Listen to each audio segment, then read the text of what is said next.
Right, good friend I am. So we're going to start with the Giants. The upset of the weekend. Beating the Vikings 31-24, and we were all over this. Not to toot our own horn. I know, but it's we like upset to of do the that. weekend, and as you're saying, I'm like, is it really an upset? I mean, it was, but You it wasn't. picked the Giants to win, not just because you wanted them to win, because Really you thought they would win. Right. And we talked about it all year, how winning one-score games, which they did most of the year, helps you get into the playoffs. Right. It does. I mean, it's 100%. That's why they got to the playoffs. Right. I don't know that it helps you in the playoffs, and we saw it for the first time all year. The Vikings lost a one-score game in the playoffs. Yeah, one-score game in the playoffs against a team that really does believe in itself right now and is riding the emotions of getting in the playoffs. Against a team that went there just a few weeks ago, and certainly like we did last Wednesday on what the happened Wednesday or what the will happen Wednesday, right? Where we broke down and went like this. They outplayed the Vikings and lost the game. Like, I mean, we said that on the podcast. Like, the Giants are going to go back and be able to sell to their team. Like, hey, we don't throw this interception. We don't fumble this ball here. We catch this one here. We don't have a punt block. We're as good as this team. We can win.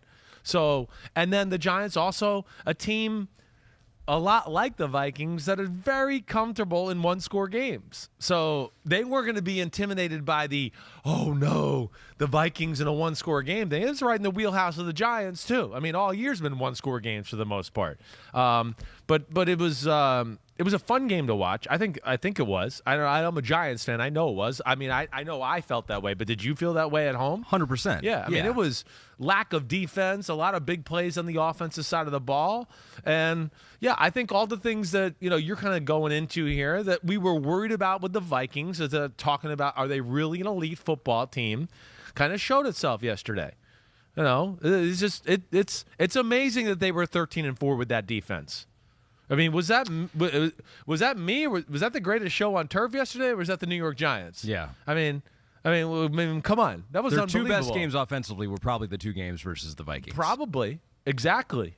It's just so that's where listen. If we're going to start, we're going to break this game down. I know that, but the first guy that we just got to throw love to is Daniel Jones. And Daniel Jones, what he's been through, what he's doing right now, has a little support system, the coaching, everything there, the way he played yesterday, that was fucking phenomenal. That wasn't just good. And I feel like people, because it's Daniel Jones and it was the Vikings, everyone's going to kind of go, well, and I want to go like, what? I know the Vikings aren't good, but still, that was like torch you with his arm, torch you with his legs. He did everything yesterday. Yeah. And he was phenomenal, and it's just great to kind of finally see him ride the wave of winning after his first few years of struggling. Yeah, the Vikings forced just 2 punts in the game. One of them was late after that Slayton drop that would have given him a first down, so then the Giants had to get a stop. Right. And they 3rd and 13, he's going to catch that. a crossing route. Right, he's going to get the first down. Wide open turf ahead of him. Right, wide open turf. Right. So I want to read the stat here for the Giants or for the Vikings, because it wasn't like they played poorly. No. It's just like their defense is not good enough. Exactly right. So this came from Opta Stats. It says the Vikings are the only team in the Super Bowl era to complete at least 80% of their passes with no turnovers, no sacks. Still lose regular season or postseason. NFL teams had been 47-0 when doing that. They really played just as well as they have all year. It's not like they choked in the postseason, because I feel like that's a storyline with the Vikings. They'll choke in the Everyone postseason. wants to call that. Right, their defense was as bad as it's been all year. Exactly right. And their offense was pretty good. Right. It just wasn't the maybe one or two less big plays from the Vikings offense that we usually see, maybe. Now, they held Justin Jefferson in check. Right. So that was one thing I wanted to hit you about, because Next Gen Stats talked about the Giants and how they played him. Now, the first time they played him, he went off 133 yards, I think. Not big plays, though. A lot of targets. Okay. Right. And that's kind of what we hit on. It was. I remember we said they could probably live with that stat line again, right? It was 10 for 133, but they even improved on that. Something I'm excited to kind of watch on film. So here, when you watch it on film, take this into note. Maybe you can explain what this is. Right. Next Gen Stats goes, the Giants' use of split safety coverage in 2 games against the Vikings has been a major tendency breaker compared to every other opponent this season. Yes. So versus Minnesota, 64% versus all others, 30%. Yeah. Right. So what is that exactly? Well, it's just the Giants, safety coverage. Wink Martindale, their defense, he's famous for kind of playing man-to-man and being creative with blitzing, right? So usually when you blitz, yes, you're going to play a single safety defense. And usually with the Giants, it is man-to-man. Sometimes there's some blitz zone cover 3, right? So those are your single safety defenses. Wink Martindale's not one of those guys that goes, hey, let's play cover 2. Let's play Tampa 2. Let's play 2-man. He's always trying to be creative and stress you out in certain ways there. But he did this in the first matchup, where it was more zone than any game I had saw this year. When I went back and watched, I was like, damn, they played more zone than I remembered. I didn't realize they did it this much, right? And even within that, even in some of the plays in the first matchup where it might have been man on one side, they'd find a way to always kind of shade the safety over there as far as towards Justin Jefferson. And it looked like we got that again yesterday. Certainly a good amount of it. And then even when they did play single safety, I think in a lot of big downs, they doubled them too. So they just went, okay, yeah, this is single safety, but we're kind of bracketing you. We got a guy, if you go inside, a guy go outside. They weren't going to let him go off. And the thing that's risky about that, and the thing we talked about a little bit on Wednesday is, okay, that's an extra guy in coverage or whatever else. Oh, man, the Vikings should be able to run the ball against some of those looks. Yeah. Again, I think we could argue that the Vikings probably could have ran the ball more in this football game. Same thing you said when they played before. Exactly right. They get a little too pass happy at times. I was a little surprised by that yesterday, but I guess the Giants came away going, hey, we'd rather lose that way than you just bombing it with Justin Jefferson. And they put the faith in their big guys up front. And Sexy Dexy was phenomenal yesterday. Sexy Dexy was the best. I'm just trying to look at the schedule. Sexy Dexy was the best defensive lineman in all of Super Wildcard Weekend. I don't know if somebody from Dallas or Tampa will upset that discussion tonight, but he put and we should put that on Twitter or Instagram. Quote that right there. Sexy Dexy, best D lineman of Super Wildcard Weekend. Hey, talk about the play up, right? Yeah. I mean, he had the interior offensive line of the Vikings on skates the whole game. He had a team-high 8 pressures in the Giants' first playoff win since 2011. This is from Next Gen. Right. He has generated 29 pressures, aligned as a zero tech this season. That is 21 more than any other player. That's insane. He's Explain what that is. Well, it's zero tech is like head up, true nose tackle, right? So there's no trying to shoot through a gap. It's literally like, no, we want you to be right here, that guy to snap the ball, and we want you to, if it's a pass, just hammer the guy and manhandle him and push him back. If it's a run, it goes back to the conversation we have a lot. Stand him up, hold him there, right? He's only 315 pounds, so just hold him there. And then just throw him to one side or the other. To one side or the other, right? So 5 of his 8 pressures were as the zero tech. Yeah, he's incredible.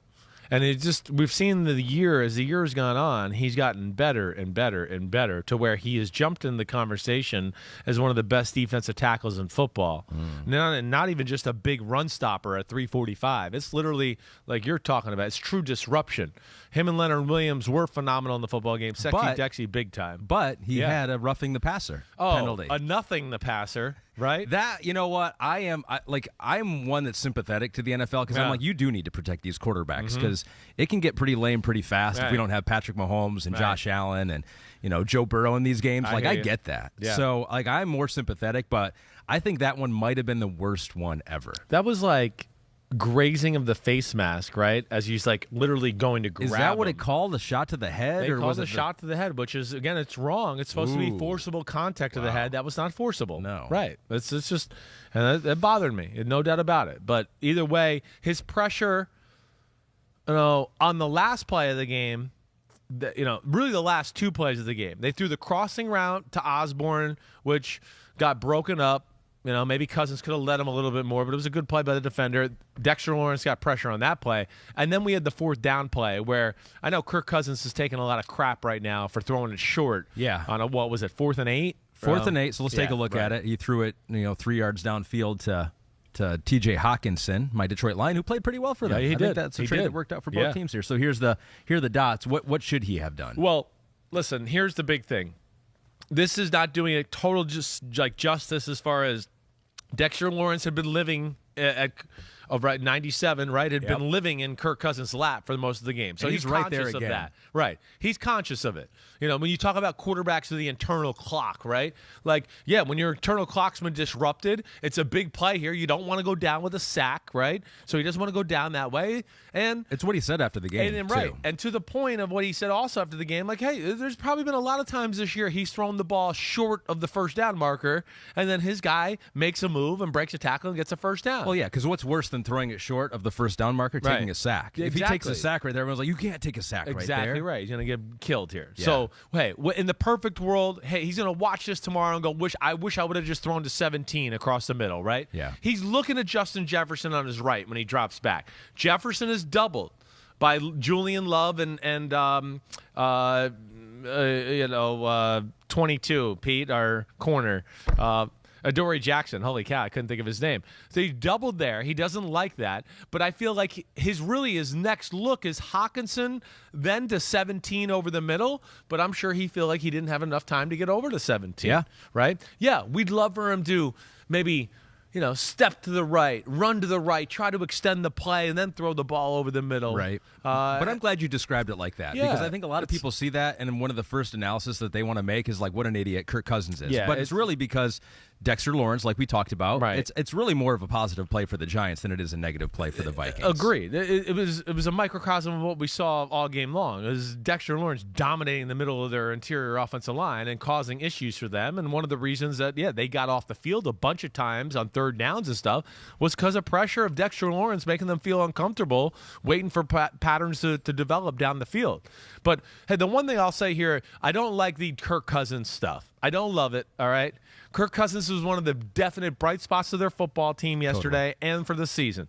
Here we are. It's the day after the game, and we're talking about Kirk Cousins, and I'm going, that was the shittiest fucking defensive performance you could it was unbelievable. Yeah. The Giants going on 4-play 80-yard drive, 6-play 75-yard drive, 20-play field goal drive.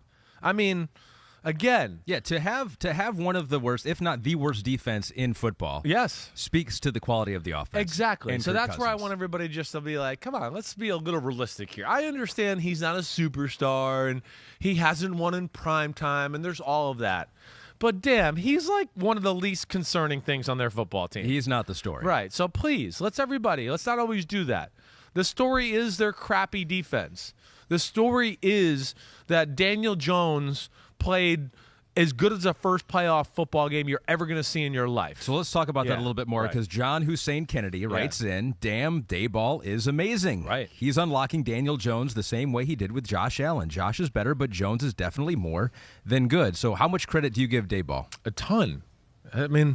This is where the Daboll magic, even after the game. Did you see the post-game press conference? He's just saying good. Oh, I don't know. And the Giants media was like, wait a second, why are you not more effusive with your praise? He's like, you guys are the writers. You can pick whatever adjective you want. I'm not a writer. I thought good was a good adjective. But that's but I think that's their strategy to that, right? 100%, Ahmed. You're right. Right. He's like, it's like Bill Parcells, Bill Belichick school of coaching, right? Yeah. Where it's a little more, affable and a good, not quite as like, oh, well, Bill Belichick, and, maybe not as tough and mean as Parcells could be. But he's trying to let you know, I really liked his performance, but he's not going to go crazy. Well, because everyone else is. Well, right? Exactly right. That's the time when you don't need to. And as a this head is coach. what's got him here anyways. Yeah. He hasn't just always been like, oh, you're the best, you're the awesome. He's pushed buttons. He's going, wait, we got a fucking game next week against the Eagles. I'm not ready to have a parade here down, in the middle of New York City yet. So he's just the right tone there. He's proud of his guy. He made sure that everybody knew, as the leader of our football team, of course I'm very happy with him. He used just the right tone. And yes, it was an amazing moment, and he deserves a ton of the credit. Mm-hmm. What was things we've talked about Daniel Jones together over the last year or two, right? We've talked about how awesome he is in front of the podium. We've talked about the team has given him no chance to succeed. It wasn't just a bad offensive line. It was the worst by far offensive line, Sure. right? Daboll, 1, fixed the offensive line. 2, worked an offensive system that made sense for the team and the way it was built. And then within that, slowly built the confidence of Daniel Jones. and to go, hey, execution, hey, good, we won a game, we're winning games, you're not making mistakes, ooh, you're making a few plays. We had this progression during the year of, hey, he's just taking care of the ball. And then it went to, damn, he's making a lot of plays with running the ball. And, he's being efficient in the pass game, too. And then it started to become, damn, he's dangerous running. I mean, it's dangerous. And, damn, he's really making a lot of plays to these guys. I don't even know who they are at receiver. To now, here we are at the end of the year going, shit, he's taking over games. Yeah.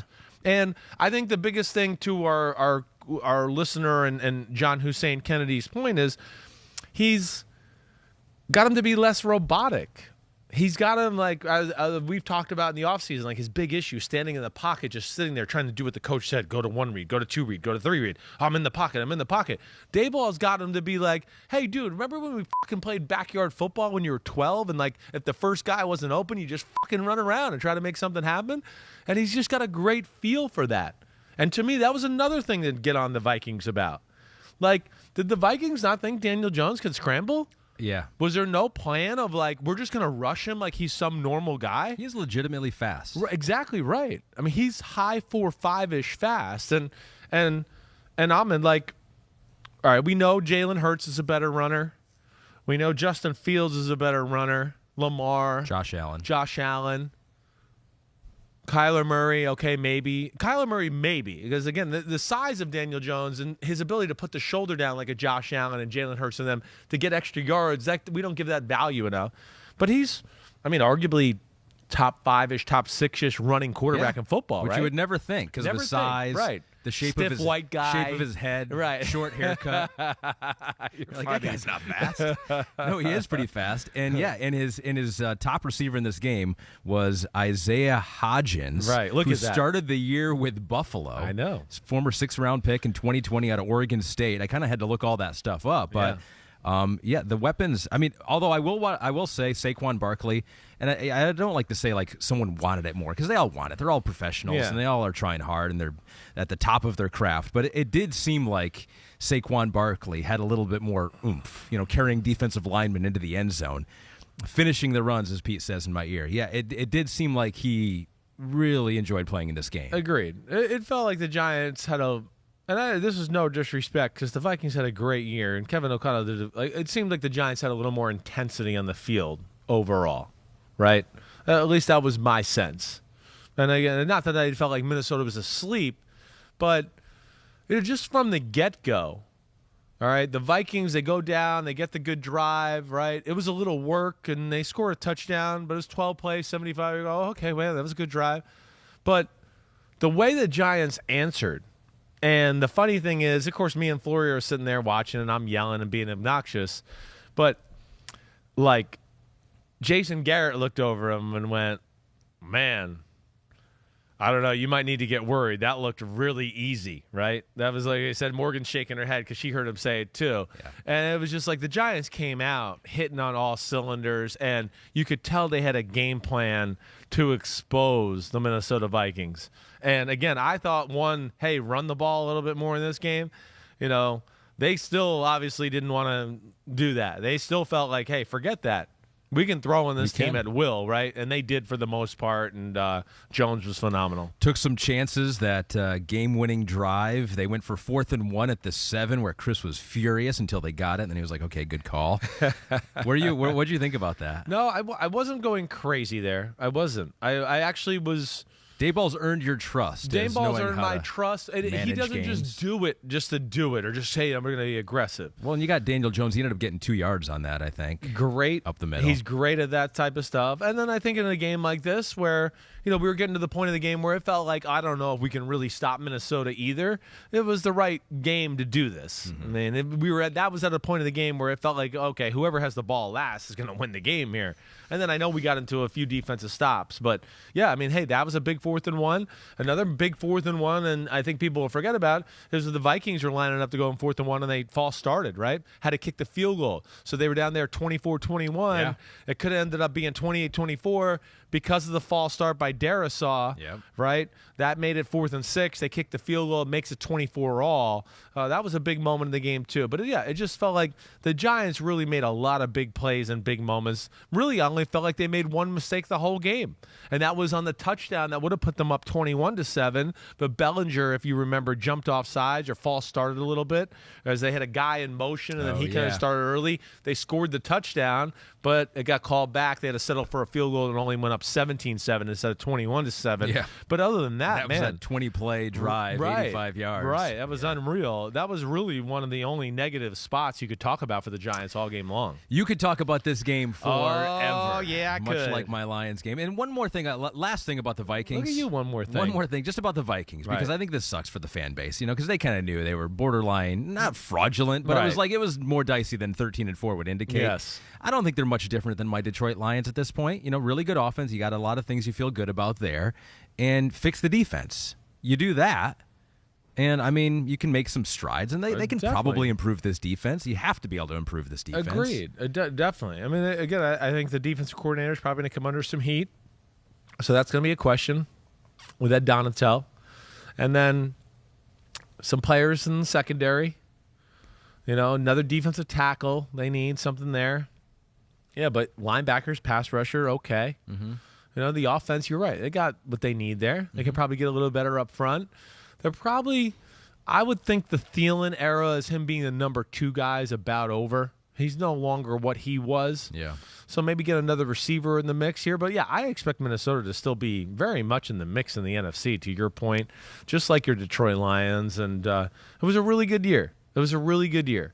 And they were clutch and won a lot of games that we sat here and go, man, they shouldn't have won that game.